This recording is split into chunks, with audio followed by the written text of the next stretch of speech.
right, now let's talk about what kind of a person is coaching for. Who is it for? Who can it serve? And then what makes a good coach?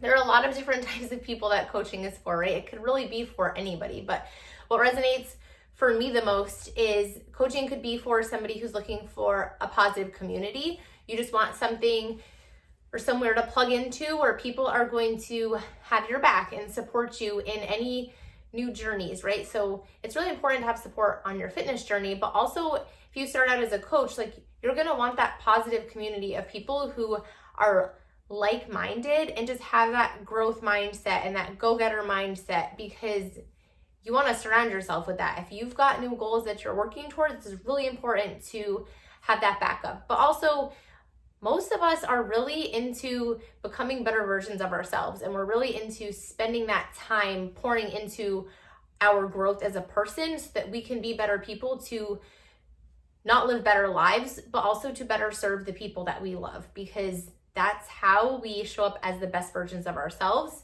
for other people, is by first focusing on us, right? There are those who need extra accountability with fitness. A lot of times people sign up to be a coach just for that extra accountability. Fit camps on their own are an extra accountability.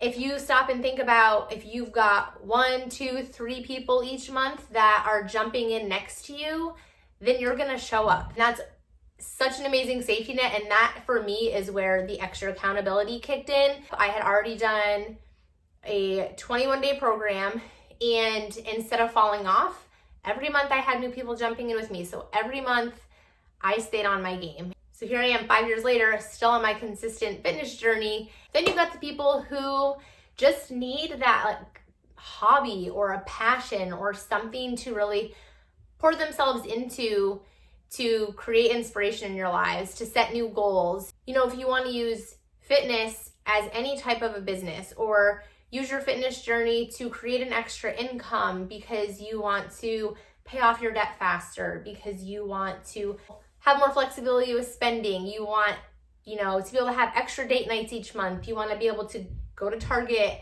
and buy the things without the guilt or having to stress out about your budget constantly. I can remember my first check when I used it to fill up my gas tank. I can remember my first check that I used to buy all of my groceries with. I remember those things. I remember the first time my check was big enough to be able to pay my whole car payment.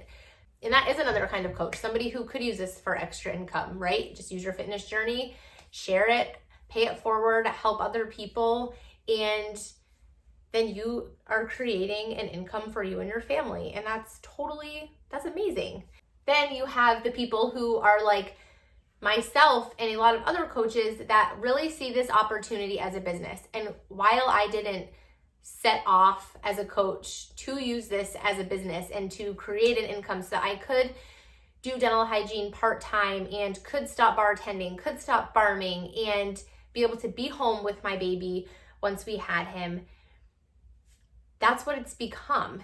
Because as I've went on my journey and I've seen the potential with this, that's what it's grown into. So there are coaches who have quit their jobs, period, and this is their sole income.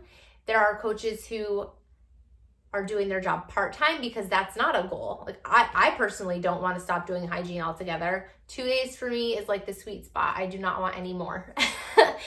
You know, then you've got the coaches who still work full-time and they crush their coaching business because it is the thing that allows them to set goals, to be able to live outside of the box. Because here's the real thing, right? When I go to my job as a dental hygienist, I can work part-time. I bring home my paycheck. I can work full-time and bring home that paycheck. But the only way to continue increasing my income is to work more hours, which then takes away from my freedom, my flexibility, my time with my family, my time with the people that I love.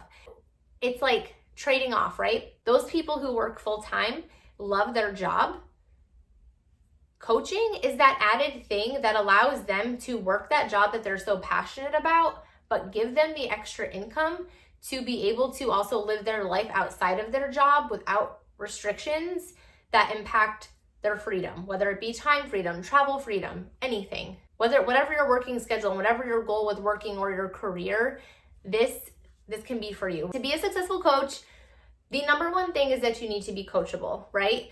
Be able to be willing to have an open mind, to do the things that I teach you, to learn the tips and tricks, and just sort of let go of the fear and that mindset that holds us back. That is always the number one.